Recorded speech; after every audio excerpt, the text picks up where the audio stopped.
Hallo, ich bin der Tommy. Ich habe das Giro zusammen mit unserem Team designt und entwickelt. Der schöne Winter ist vorbei, die ersten warmen Tage sind schon wieder da und ich erkläre euch jetzt in kurzen Schritten, wie man das Giro für die Saison fertig macht.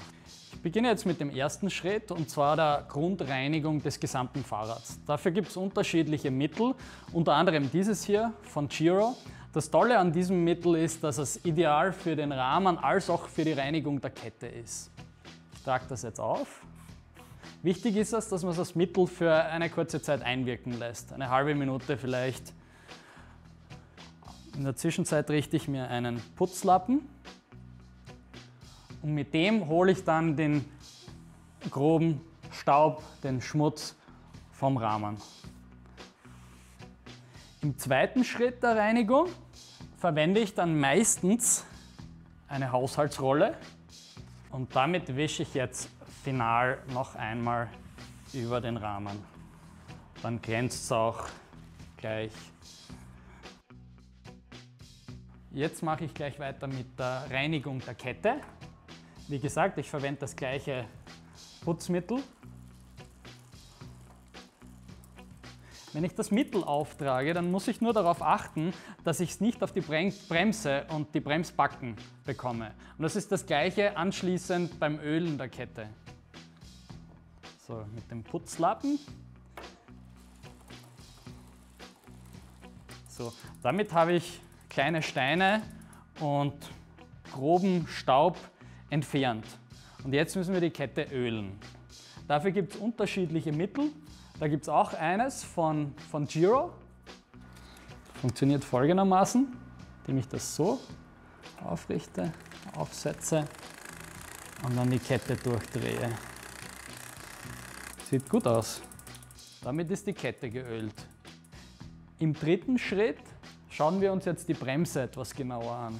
Man sieht hier die Bremsbacken und da ist es erforderlich, dass diese noch kräftig sind, so wie ihr es hier seht.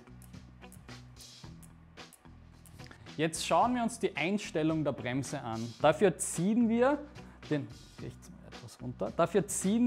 linken und rechten Bremshebel. Und hier sehe ich jetzt sofort, dass die Spannung ungefähr die gleiche ist. Wenn hier zum Beispiel zu wenig Öl drinnen ist oder wenn die Backen schon sehr stark abgefahren sind, dann ist diese Spannung nicht mehr vorhanden. Sprich, dieser Bremsgriff kommt dem Griff hier sehr nahe und damit ist nicht mehr die volle Bremsleistung gewährleistet. In diesem Fall sollte man eine Servicewerkstätte aufsuchen. Wir haben hier eine hydraulische Scheibenbremse von Shimano verbaut und daher ist es relativ einfach für jede Fahrradwerkstätte, das zu servicieren. Im nächsten Schritt sehen wir uns jetzt den Druck in den Reifen an.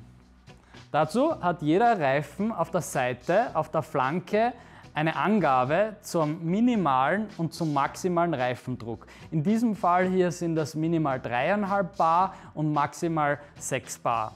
Dieser Reifen ist auf den City- und Touring-Modellen verbaut. Er ist etwas breiter, etwas laufruhiger und dafür empfehlen wir 5,5 Bar einzufüllen. Bei den Giro Classic Modellen, welche eher sportlicher sind und einen schmäleren Reifen drauf haben, da sollte der Reifendruck höher sein und da empfehlen wir 6,5 Bar einzufüllen.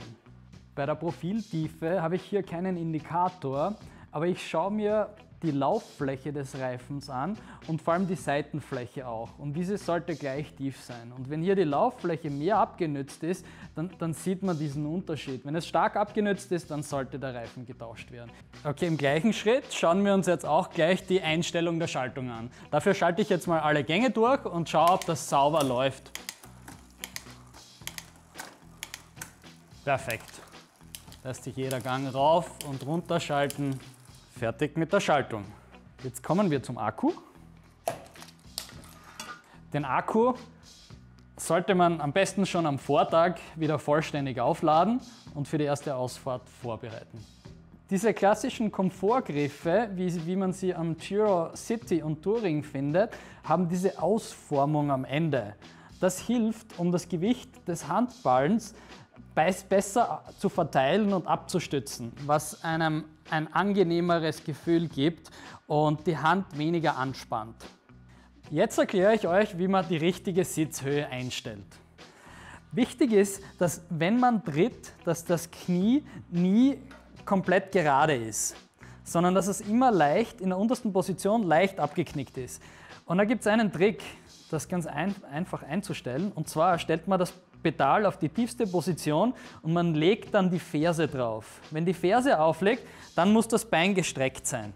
Wenn ich jetzt das Bein aber in die richtige Position für die Fahrt bringe, zwar auf den vorderen Teil des Fußes, dann seht ihr, dass es so leicht abgewinkelt ist. Und das ist die richtige Position. Man sieht es aber auch oft, dass der Sattel wesentlich tiefer eingestellt ist, als ich es euch gerade erklärt habe.